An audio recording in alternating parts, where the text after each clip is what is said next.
But of all the sort of the various ways that psychologists have tried to define learning, this particular definition from educational psychologist John Sweller and Kirshner, I think is a really useful one.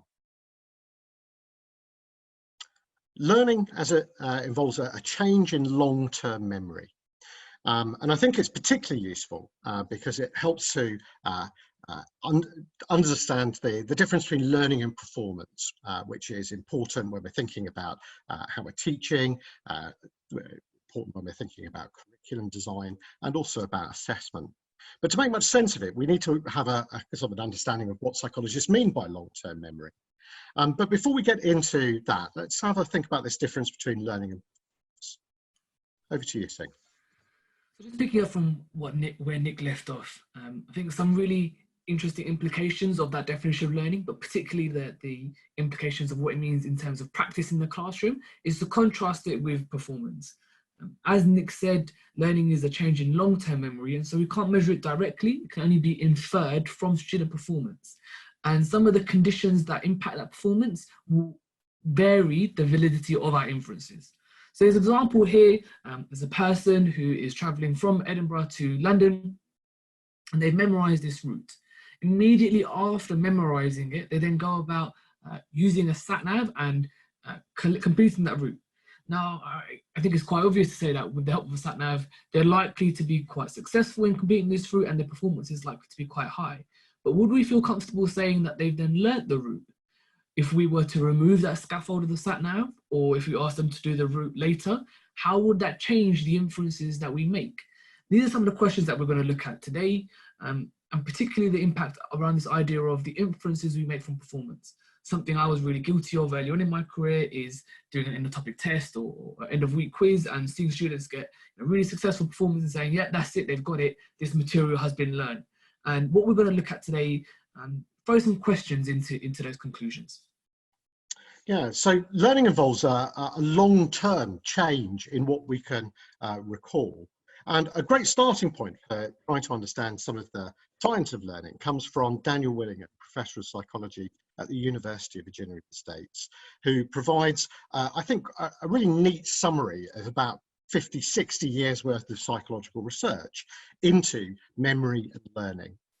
And we're going to use this model today to try and give you a whirlwind tour of some of the sort of highlights within the research that we hope be quite useful to teachers when they're making their difficult decisions that they have to around teaching, curriculum and assessment.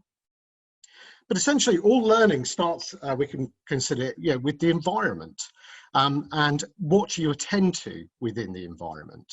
Now, of course, at any particular moment, there are perhaps countless things that you could be attending to. You might hopefully be attending to the sound of my voice and the image on the screen, or there could be distractions in your environment. I noticed my next door neighbours, I hope you can't hear it, decided to play very loud music just in time for the webinar this afternoon.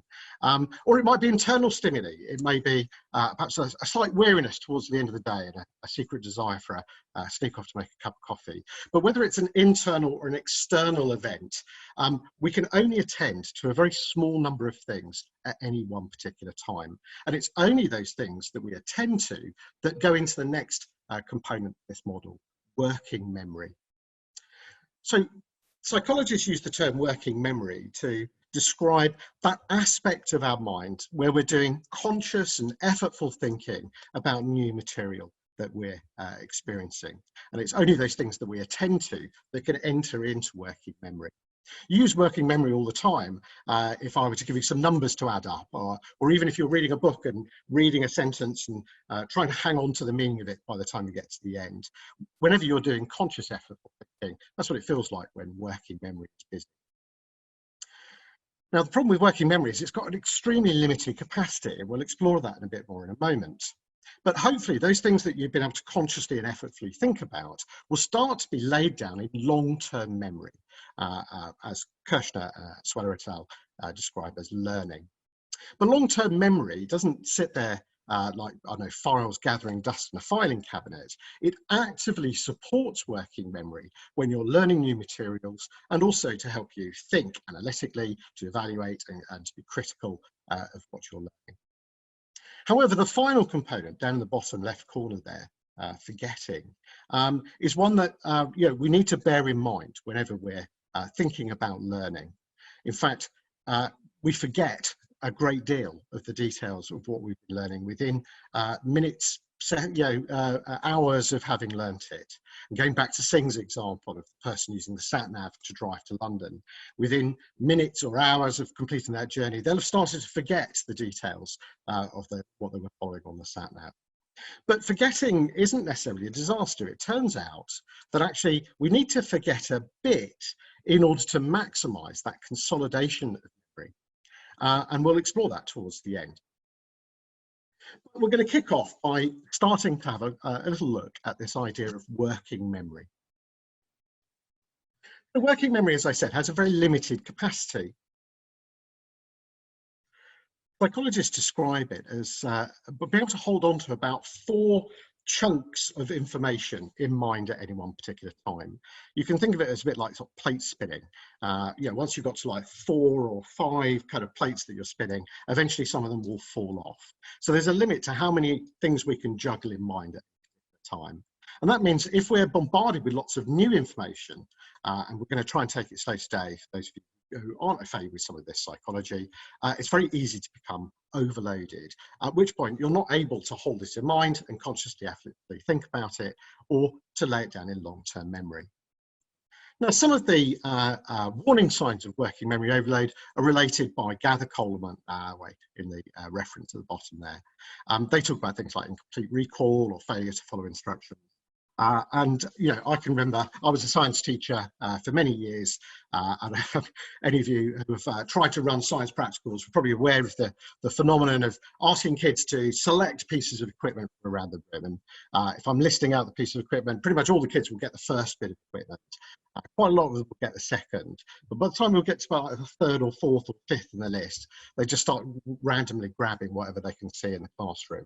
And that's because they've run out of working memory capacity to hold on to that information.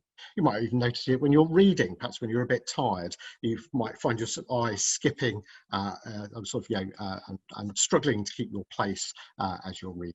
And again, these can be indications that working memory is starting to become overloaded. Now, one of the sources of working memory load, if you like, is the way we present information as teachers. And sometimes, according to educational psychologists like John Sweller, this can lead to sort of overload of working memory and also put a loading on working memory that's not really helping learning. And one example of that is attention switching. So I'd like you to have a look at the diagram on the right-hand side, which hopefully many of you will recognise as a weather cycle. And in this particular example, the teacher's clearly trying to perhaps start to teach some of the key vocabulary associated with this particular scientific phenomenon. What do you notice your eyes having to do to make sense of the text and the diagram?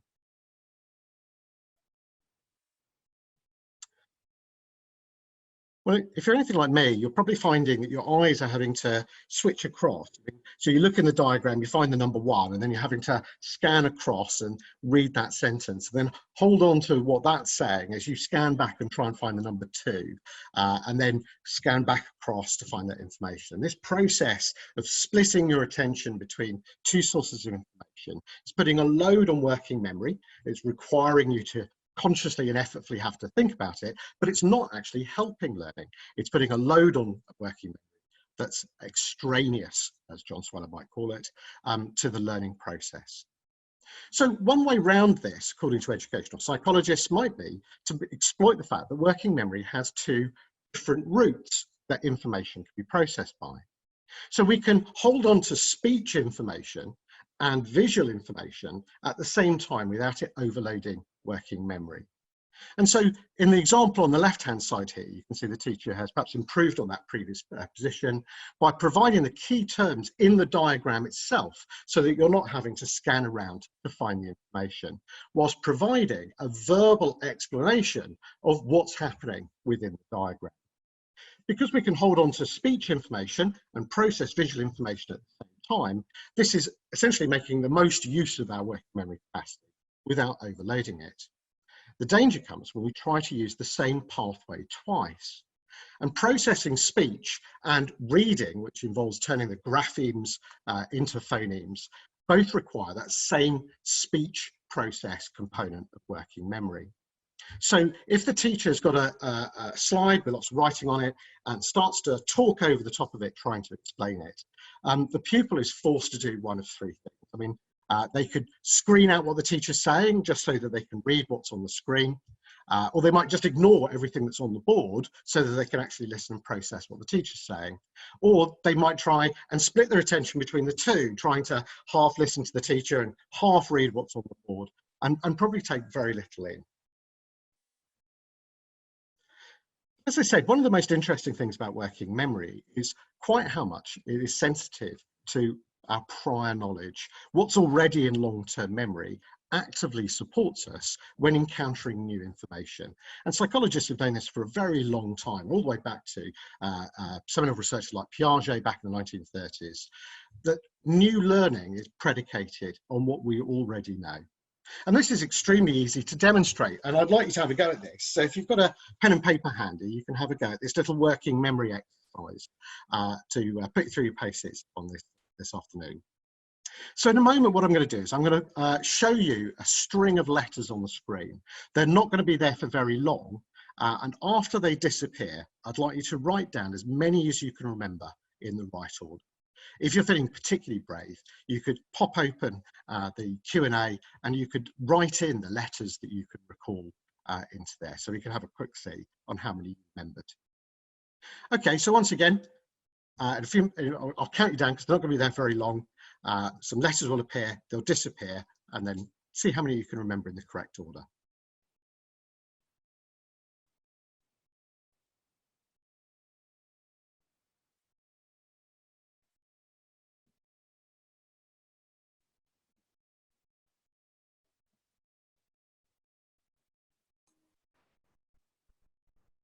Oh, we've got a couple coming through. Fantastic. Seen the first three sets of letters, first two. I think the record is to get to the end of the first three sets of letters at the moment. Yeah, it's an extremely difficult task, and as experienced learners, you probably used one of a couple of techniques to try and hold on to that string of letters. So one of the techniques you might have used is that working component of memory that processes speech. You might have tried to say the letters to yourself in your head, what's called verbal rehearsal.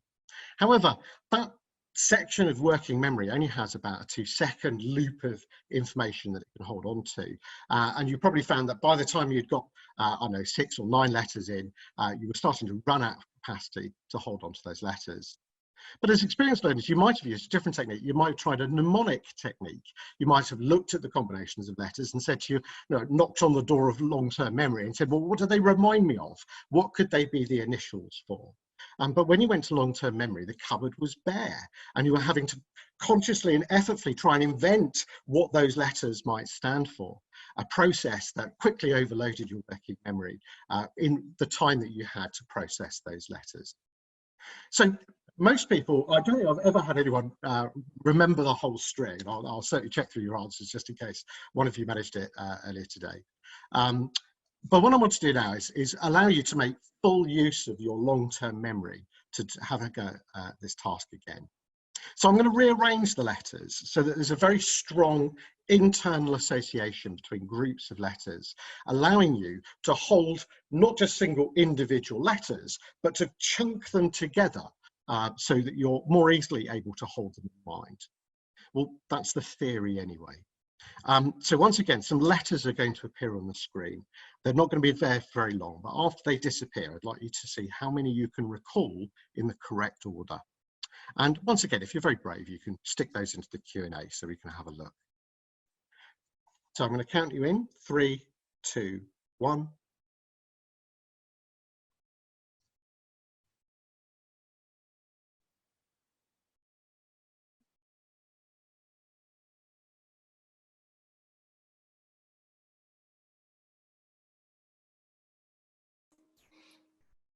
Lots more confidence on this one, Nick.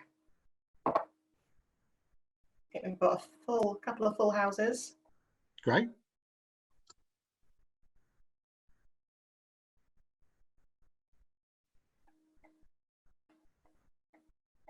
Yeah. Fantastic. People doing very well on that. Great. Well, I'll let you mark your own. So let me stick all those up on the screen there. Now, by and large, people do an awful lot better on the second task than the first one. And the reason being is that the letters DOG are very strongly internally associated in long-term memory. In fact, you might not have even seen the letters DOG, you just thought dog.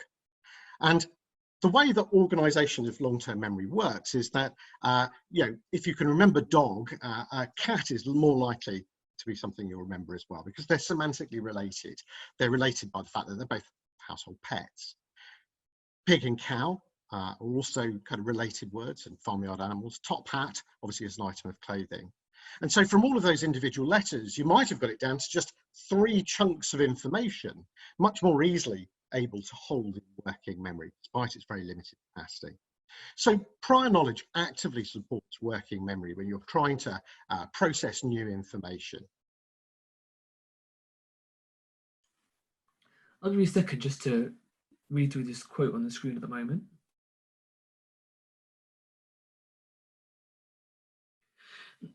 The crucial bit that I want to pick out from this quote is this idea of novel information. This is really important.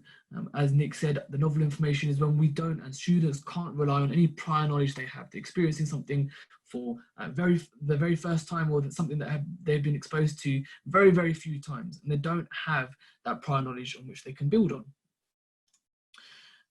And one way of helping students in this scenario is by worked examples. So in my maths classroom, I would teaching students about how to calculate the circumference of circles. I'd give them this question, and they would either have a printed out version, or I'd give them some time to copy it down. And then I would go through and show these steps one at a time, explaining them as I go. I think there was a question about modeling and talking whilst doing this. So I would explain each step here as I go, and detailing to students what I'm doing in each step, and really making it clear exactly what we're doing. They don't have, like Nick said, they don't have that prior knowledge that they can lean on. So we want to give them really scaffolded problems, really well scaffolded models that they can then rely on, and they don't overload their working memory as a result. The reason worked examples do help is, as we said, working memory is limited. And so worked examples ease that load on working memory, as opposed to just if I'd given them this problem and given them the equation there and just asked them to figure it out, this places a very high load on working memory. And even in a scenario where students are successful and potentially do get the answer correct, that higher load means that although their short-term performance is quite high, it's less likely that that learning is going to be transferred into long-term learning and be retained over a larger period of time. What we've got here then are some examples from various subjects, and we'll just go through some of these. They may be pertinent to some of the subjects or phases that you teach. I think this is a good point to highlight. If you have any things that you currently do in your practice, or you can see ways that worked examples would work in your context, maybe reflect and note them down, and we've got some time at the end, but we're going to try and go through them. But the key bits here are, how are you modeling this to students? For example, this English example, although in an essay you're not going to write down that thinking and that process of constructing an essay, that's why it's really important to think out loud, so students also know what questions they should be asking of themselves, as opposed to just demonstrating an essay and showing them the end product. In a food technology lesson, I think it would be very unlikely that you would want students running around with knives for half an hour before you show them how to use it. So again, we want to show them the safe use of equipment and how they should be used properly, so that they then understand what they need to do. And lastly, again, in languages, we want to show them the different formats of conjugating the verbs depending on who is being spoken to and who is doing the speaking. Really model that and give them loads of examples early on in the learning process when they're dealing with novel information.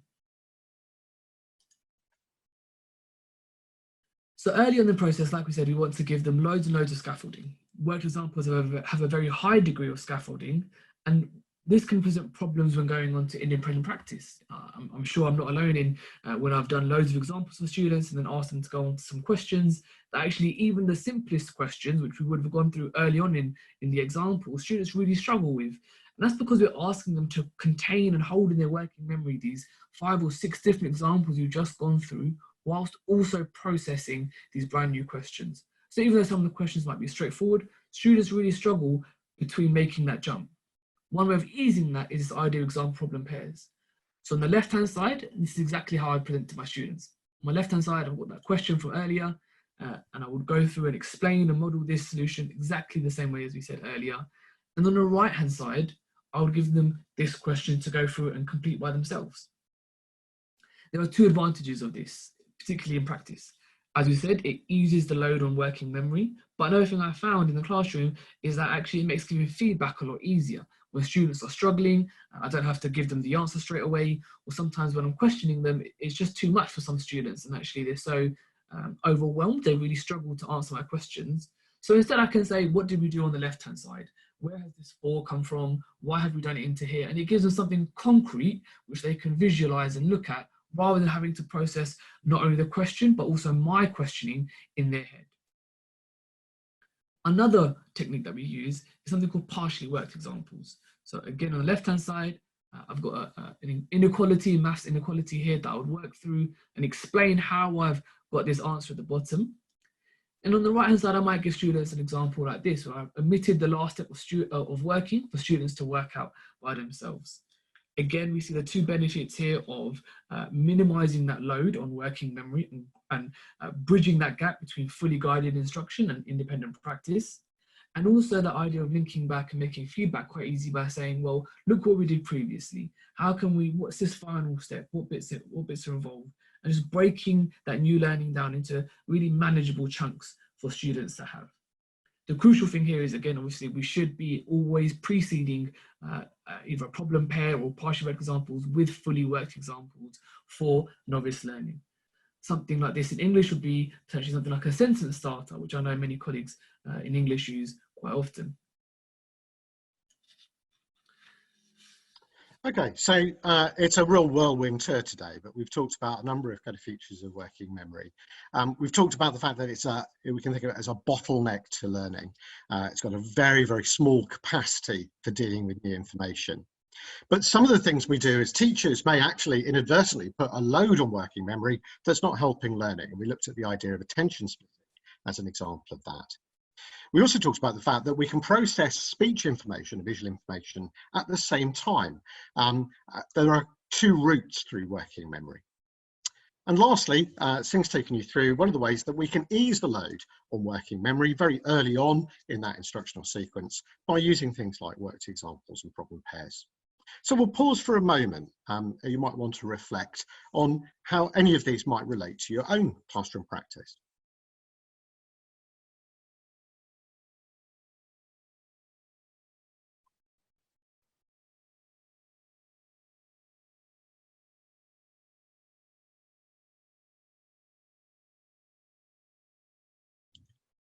Okay, so when I reflect as a science teacher, I mean, this was certainly sort of things that I might take into consideration. So, yeah, in science, there are a lot of, as in maths as well, lots of sort of quite abstract, complex ideas.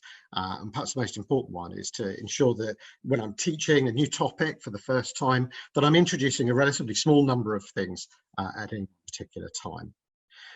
We talked about the idea of kind of keeping labels within the diagram. I remember getting very frustrated one year with an exam question at GCSE that had like the instructions for the question and the table that students had to use on one page, and then on the next page the questions that they had to answer, and you could see the attention splitting as students were desperately trying to go backwards and forwards. Is that really testing their scientific knowledge, or is that just really being an exercise in testing their working memory capacity?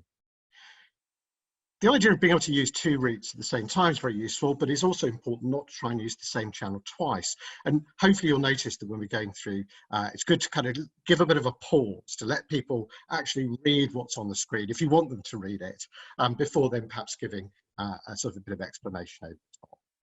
And lastly, as Singh's taken through, some of the techniques that can be used to ease that load on working memory for novice pupils on a new topic, things like worked examples, problem pairs and partially worked examples. Really important to provide a high level of scaffolding, particularly where ideas are quite abstract or quite complex, and there's very little prior knowledge that students can bring to bear to it.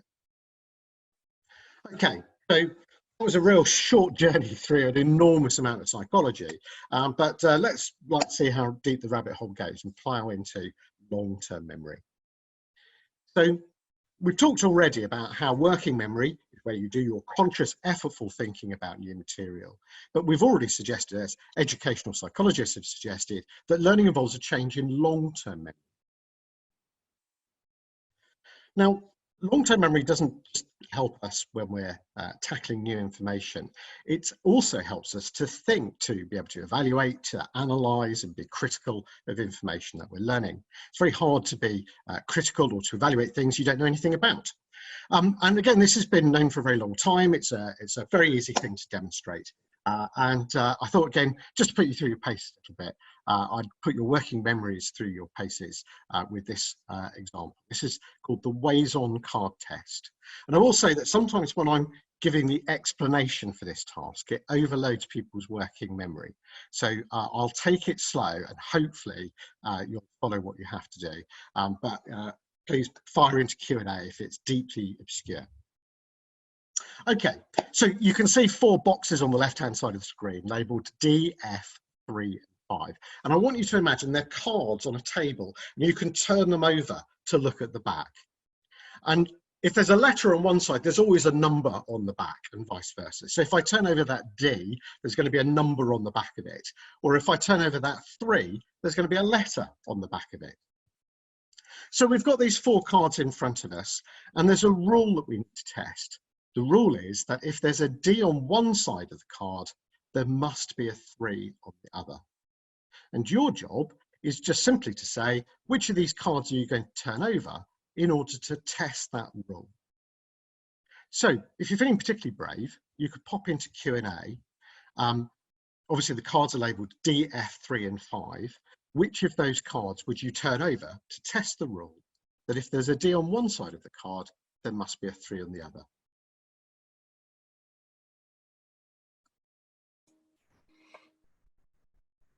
We've had one brave soul in the Q&A already.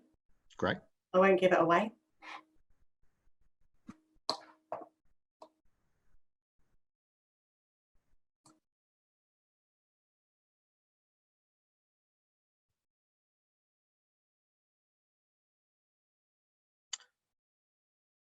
Okay, well, I can say a lot of people are saying D and 3 or D.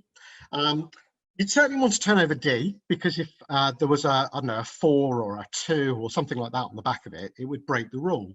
But actually the other card you need to turn over is the 5. Because if you turn over the 5 and there's a D on the back of it, it will break the rule. We don't really care what's on the back of F and 3.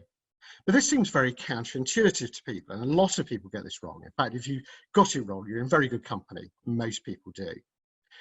But if I give you the advantage of being able to use your long-term memory to support it, hopefully you'll see why that answer is the correct one.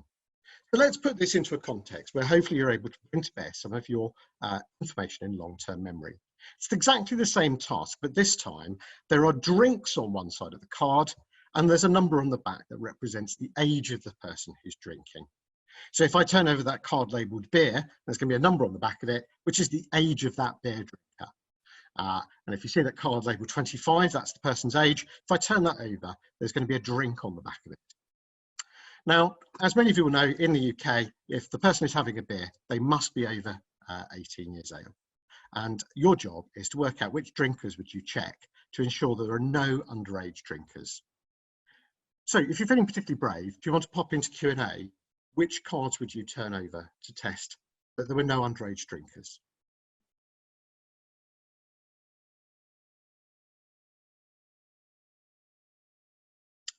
Great. I'm seeing lots of beer and 17s, and you're absolutely right. And hopefully you can see it's exactly the same problem as the previous one. But this time, hopefully, it's a bit more obvious. You'd want to check the age of the beer drinker, because obviously if they're 17, you need to kick them out the pub. We don't care about the age of the soda drinker. 25-year-olds don't have to drink beer, but the 17-year-old, we do need to check what they're drinking, because obviously if they're drinking beer, that would break the rule. So what's in long-term memory, the way it's organised and stored, helps us not only to, when we encounter new learning, but also when we're trying to think within the topics and domains that we've been learning about.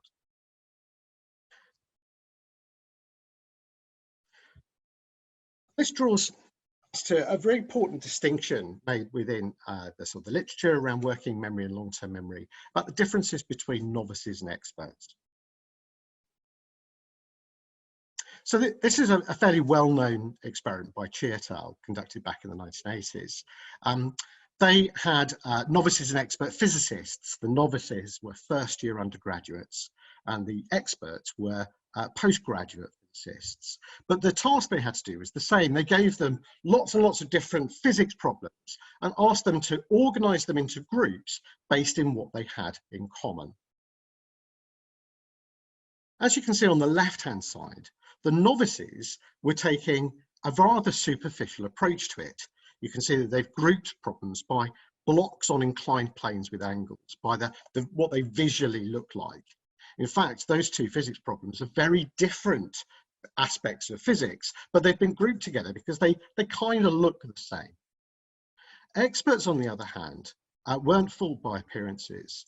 They were able to take actually visually quite distinct looking examples because they could see there was a deeper underlying thread that connected them, in this particular case, the conservation of energy. And this difference between novices and experts is quite important. We want our students to be able to reason with that and see these deeper underlying connections. But without information well organized in long-term memory, what will tend to happen is we'll reason in quite a superficial way.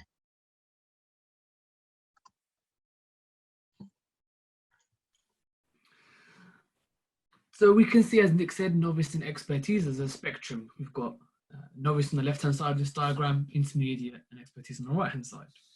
I'll give you a moment just to read through the bullet points underneath each image.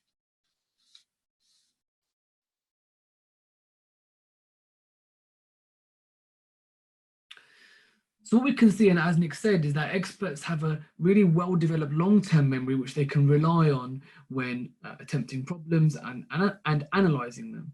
So the scaffolding we provide needs to change depending on where students are in this spectrum of expertise, and this has implications on the nature of practice we give them as well.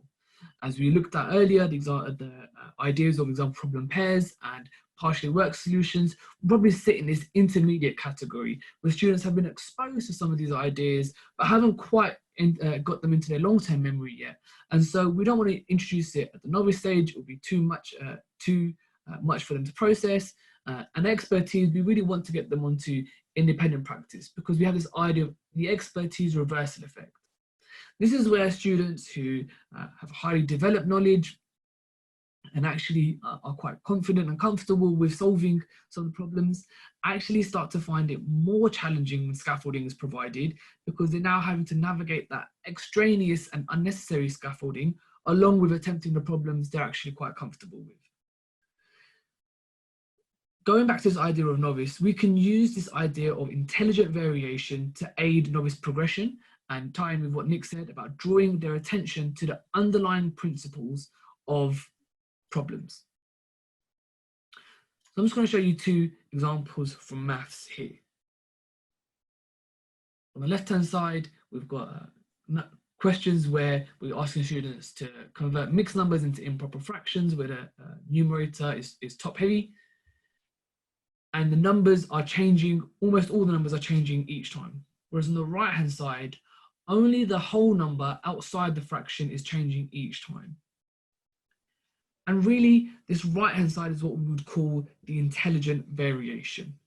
Although it might seem easier, and actually in my experience, students will probably be able to do these questions a lot quicker, is drawing attention to what we're trying to teach them, which is this idea of improper fractions. As Professor Malcolm Swan once said, if practice is just repeating the same procedure of different numbers, then it has no purpose. On the left-hand side, whilst these questions are quite helpful and might be good, what we're really getting students to do is number crunch and not drawing their attention to this idea of what is an improper fraction, how do I go from a mixed number to an improper fraction. What we might do on the right-hand side is after doing these 4 questions, or a number of questions, is go through another set where we're changing the numerator on top of a fraction, or then going to the denominator, and then starting to combine the changes that we're making and mixing up the practice. And this leads really nicely into this idea of interleaved practice. As we said, expertise is a spectrum, and the example we looked at previously on intelligent variation is really helpful for novice learners to get them to focus on its underlying principles. This is probably more appropriate for someone who would fall in that intermediate category or even towards expertise. We've got exactly the same questions on the left-hand, right-hand side. The only difference is on the left, they've been grouped by the operation, and on the right, they're completely jumbled up in a random order.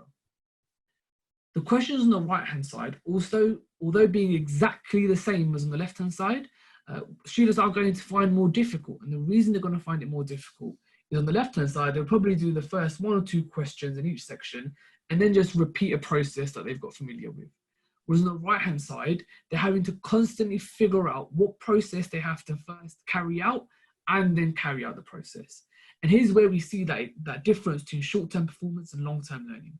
On the left, whilst the short-term performance is likely to be much more successful and students are probably going to find those questions much easier, that's not a good indicator of long-term learning because we're not really engaging and making it effortful for them.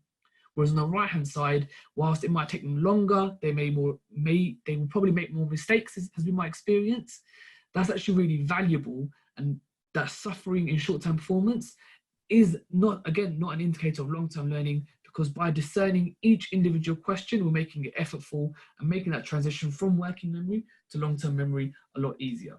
However, like we said, this is probably not appropriate for novice learners, and novice learners will probably need some kind of blocked or mass practice to start off with before we go on to something like interleaving. So Nick and I have just given you, again, as you said, a whirlwind tour of with the working memory and in this section, long-term memory. Nick talked about how prior knowledge actively helps you, and we looked at the card test. We looked at the difference between novices and experts, and one of the features of novices being that they focus on really superficial features of problems and don't have a knowledge of the underlying principles behind them.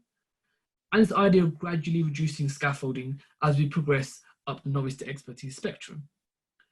So I'll give you a moment just to reflect and jot down any ideas you might have on how these things will work in your subject or in your phase and in your classrooms.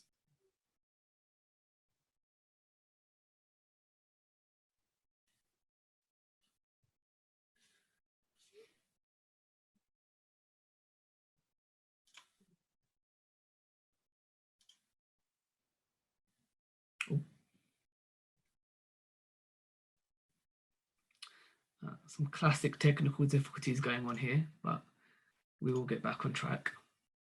There we go. So these are some of the takeaways that I've had in my classrooms. And particularly for me, this idea of gradually reducing scaffolding. Ooh, maybe one too many. Apologies. We will get there. I apologize. We will get there. There we go. Okay. This idea of gradually reducing scaffolding is something I think I've been guilty of a number of times, is looking for the perfect amount of scaffolding. And actually, that's not really the important thing and the important message we're trying to get across here. The thing to take away is when students are novices and dealing with novel information, we want to give them loads and loads and loads of scaffolding. And then really be thinking really carefully and intensely about how quickly and how are we going to remove that scaffolding, using things like varying the conditions of practice, partially omitting some of the problems, some of the steps involved in problems, or making the example problem pairs more different as we go through the learning process.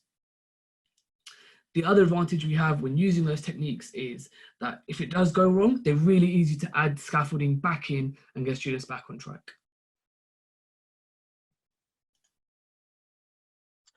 Great. So our whistle-stop tour continues with forgetting, the last component in Dan Wellingham simple model of memory. As I said at the beginning, if we don't factor forgetting into our model of learning, we may be doing our pupils a disservice. In fact, we've known about the problem of forgetting for a very long time. Going all the way back to Herming Ebbinghaus back in the 19th century, doing experiments on himself, and he found that where he'd managed to master the recall of a particular set of words or a list of things, within minutes and hours, and certainly over time, he rapidly lost the details of it. And this has an important implication. Your students are going to forget. However brilliant you are teaching a lesson, however much they seem to get it in a lesson, within minutes, hours and days, by the time you next see them, they'll have forgotten much, or if not most, of the details of what you've told them. And this may seem like a bit of a disaster. It's like, well, why are we doing all this teaching if they're just going to forget it within minutes? Well, Ebbinghaus also discovered that what is forgotten is not lost.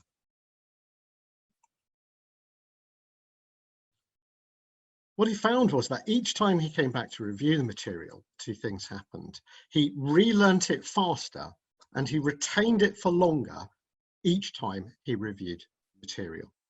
And so obviously the number of reviews you'll need to do depend on your prior knowledge and how abstract perhaps the thing is you're trying to learn. For some things that are relatively straightforward, perhaps only 1 or 2 reviews might be necessary. For others, it might need a dozen reviews before it's really consolidated in mind. But the good news is, and something you can reassure your pupils about, and those of you who believe that you have poor memory, is the fact we've all got poor memory. We just need to review more frequently. Because each time we do, we'll relearn it faster and we'll retain it for longer each time. Crucially then, not all practice is equivalent, and I'm sure I'm not alone when I've asked students, how are you revising for this exam, how are you preparing? So I'm rereading the examples you've given us, I'm rereading my notes, I'm going through, I'm highlighting stuff.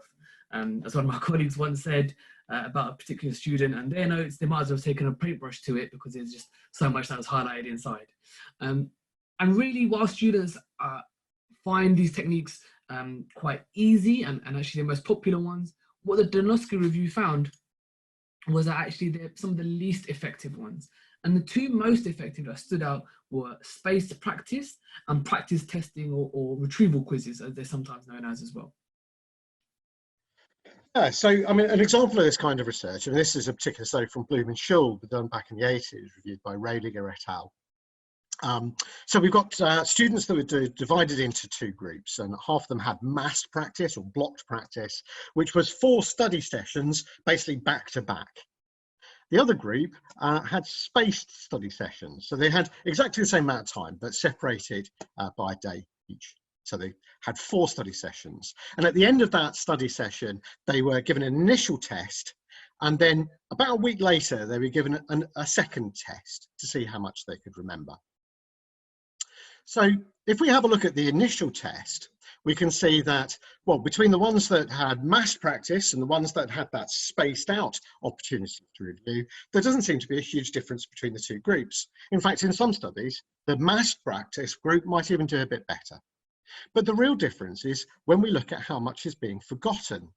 And when we looked at the final test, we can see that the ones who had spaced opportunities to review had far less forgetting than the students who had had that mass or blocked practice in terms of their revision. So a rule of thumb around certainly around a great deal of the content, the key ideas, the key vocabulary, the core concepts in science, or the key sort of ideas in maths that you want children to remember, is giving opportunities to revisit them and to come back to them over time. As Singh pointed out, not all forms of review are the same, and one of the most powerful ways to review information is to test yourself, to drag out of long-term memory what you can recall on the topic. And an example of this comes again from Rodinger and Karpik, 2006. They did a variety of different formats of this experiment. But in one of these examples, they divided students into 3 groups, and they were asked to review some study materials. And these were, I think, middle school aged pupils, so sort of like around sort of year 6, year 7. And the materials they asked them to do was like the life of sea otters. So in the first group, they had 4 opportunities to read and review the life of sea otters, the materials they were looking at. The second group had 3 opportunities to study the material, but then a practice test. And the practice test in this particular example was a blank piece of paper and the instruction, how much can you remember about the life of sea otters? The last group only had a single opportunity to read the original material, but then 3 opportunities to delve into long-term memory and see how much they could remember about what they'd read. And again, there were two tests. One was 5 minutes after that last session, and perhaps no great surprise, the ones who just read it did quite well a few minutes later. And indeed, the ones that, you can see that that first group, the white bar, has outperformed the other two groups. But there's a big difference when we look at a delay. And when they were tested a week later, we can see that there's quite big differences in the amount that they had forgotten. The students who had had opportunities to delve into long-term memory and see what they could retrieve recalled more information than the ones who had merely been reviewing and rereading the materials. I think just to go back to that slide very quickly, Nick, as well, this is a really good opportunity to highlight some of the differences around short-term performance and long-term learning that we mentioned right at the very start. That first group in the white bar on the left-hand side, the highest short-term performance, but actually a week later they've learned the least. And in fact, the group on the right-hand side in the dark grey really struggled and performed the worst 5 minutes afterwards, but clearly they retained the most after that delay. So again, just linking back to the idea of the inferences about learning that we're making based on performance. As Nick said, and as we sort of said, quizzing is a really, really helpful way of helping students to consolidate this knowledge and counteract some of the forgetting that occur. Something that I was really guilty of in my past is seeing quizzing as a means to an end, a way to get a number or a result, rather than a way of consolidating and transferring that knowledge from working memory to long-term memory and counteracting some of this idea of forgetting. One of the things I used to do was open book tests. I'll get students, let students use their textbooks or use their notes. And actually, this isn't helping them. It might help them get that particular question correct, but really what I'm doing is harming their long-term learning because it's not effortful for them. These are the two ideas we see down here, that retrieval should be effortful, but also successful. It must require effort and should feel difficult, and that's a sign of the learning happening. Whereas the successfulness is if students aren't finding success, it may be that we need to go back and reteach and restudy some of that material before we then go on and test them on it. So next question I guess we need to ask ourselves is, well, how do we quiz then? And really the answer is it doesn't actually matter.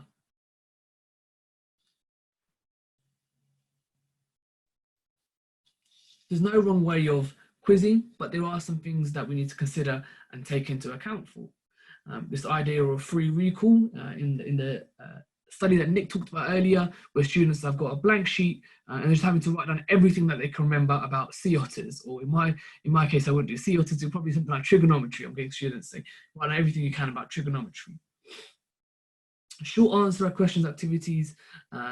Again, the feedback is more limited. It's easier to see student responses and respond to them. Something like mini whiteboards is really powerful here. Mini whiteboards are also, I found, a really helpful way of getting students to take risks. I think students sometimes get put off by this idea of, or the word quiz or test, and actually getting them to on a mini whiteboard where, no matter how they get right or wrong, it's just wiped away afterwards. Nothing is permanent. It's just a way of creating a really safe environment and hammering home the idea of that it should be low stakes. This isn't about getting a number or a grade out of it. Lastly, multiple choice. So having tried these in my own practice, actually the feedback was really good because I could design questions that would target particular misconceptions and misunderstandings based on my subject knowledge, but they were really time consuming to make. And actually there's a few resources out there for maths and science. If you want those, feel free to put in the Q&A and tweet me, and I'm happy to share them with you. But they are a really good way of eliciting these misconceptions and retrieving this learning. Yeah, I think it's a really important point. I mean, I think sometimes people think multiple choice questions, what we don't want is a pub quiz curriculum, right? We want it to be about the deep and important ideas that have changed the world and help children understand that, how the world around them has come to be and how they can change it. But multiple choice questions can be used to sort of, yeah, in a really productive way to not only help children rake their long-term memory, but not just for facts and vocabulary, but also for ideas. So here's an example of a multiple choice question targeting concepts. So have a look at this. Obviously, if you're a science teacher, you can't afford to get this wrong. But if you fancy, you could pop into the Q&A chat box. Which answer do you think is the correct answer?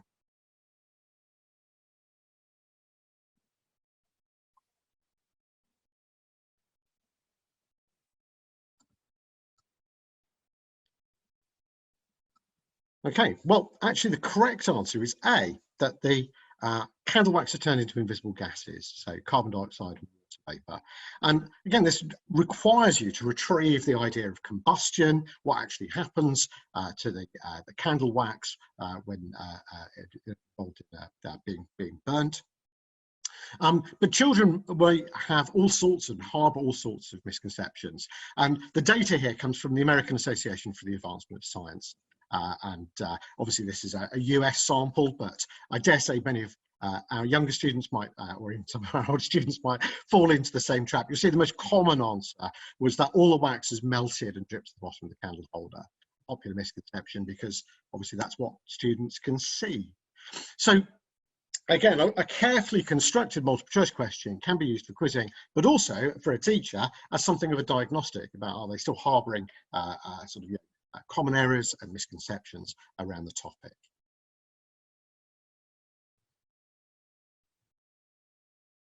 Okay, so Nick, I just wanted to jump in there on that last question as well, and just say that, would you say multiple choice questions or quizzing is also a really useful way of spacing out some of that learning we talked about earlier and using that spaced practice effect?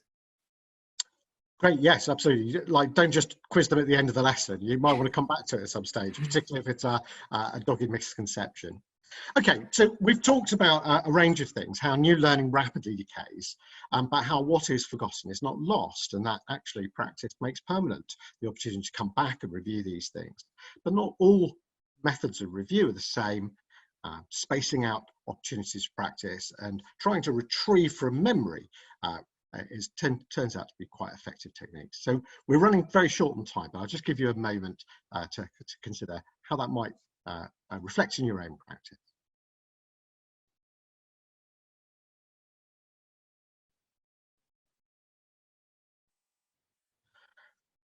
Okay, so I mean, as a science teacher, one of the things I was always loved was, I don't know, you've got a student who's been really struggling over the whole of the lesson, and then suddenly, so it kind of seems to click. There's a bulb goes on above their heads, and they suddenly seem to get it. And obviously, I'd walk away from the lesson feeling like I was the world's greatest teacher.